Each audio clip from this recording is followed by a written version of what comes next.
Depending on the flavor of your sci-fi, yeah, some things might have more realistic concepts like, normal physics and things like that. So, when it comes to Harrington, yeah, it has a definite more hard sci-fi military sci-fi bent to it rather than a space opera bent, even though there are a little bit of space opera elements. Weber's series definitely goes to to the ninth degree of like how his tech operates, how all his politics operate, for that setting and everything else. But sometimes what I really like about space opera is it pushes that to the side in favor of having an exciting battle. It doesn't have to make a bunch of logistical sense. It just has to have some flair and kind of like swashbuckling, kind of daring and whatnot. That's the reason why I decided when I did Upload Protocol that yeah, it would be more of a space opera rather than like a military sci-fi kind of like ships of the wall kind of battle stuff.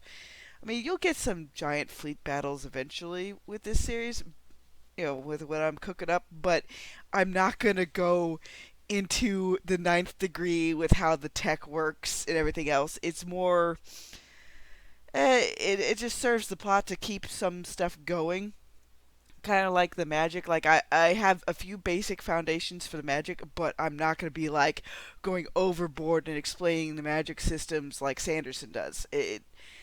I basically just want to have the thing where it's like you just keep turning the page and you want to find out what happens next. Kind of like with a lot of my favorite pulps and everything else. So when I'm writing stuff, I want to cater to like what excites me, and I find that there's certain hard sci-fi books where I don't mind them explaining stuff, but it just depends on my mood. Like I some days I just want a simple adventure where the good guys, manage to MacGyver their way out of a situation in the end. Some people seem to always like, oh, there's a Deus Ex Machina. It's like sometimes I like to see what those Deus Ex Machinas do to basically turns things around for the good guys. Not everything has to make 100% logical, realistic, gritty sense. You so that's Florida Woman's like 2 cents for now. What else is fun about space opera? It doesn't have to be concrete. It just has to have a few internal rules, in my estimation. And as long as you keep fairly consistent with whatever that rule is, like, oh, hey, this is how superpowered flight works in your series, or this is how the battle mechs work in your series.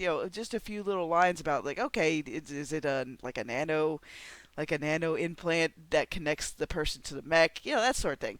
You don't have to go into extreme detail for me. Like I just sometimes I just enjoy a story for what it is. It doesn't have to be Shakespeare. It doesn't have to be like this is the big ending book for all literary movements. Sniff sniff. It's like I don't care. Am I entertained? That's all I really care about half the time. It's like, am I entertained? But yeah, I think what I'll do is I'll link the little tweet that got me my noggin jogging with this. And everybody else, you have a good day. I guess I can't really think of anything else to say for now. It's just sometimes I just prefer space opera because it gets to the point quicker and doesn't get buried in info dumps. Again, I do enjoy Harrington a lot, but sometimes some of the tech dumps and everything else, I'll be like, oh my goodness.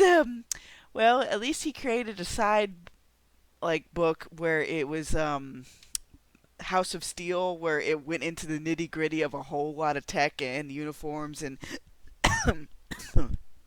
excuse me, and like custom stuff.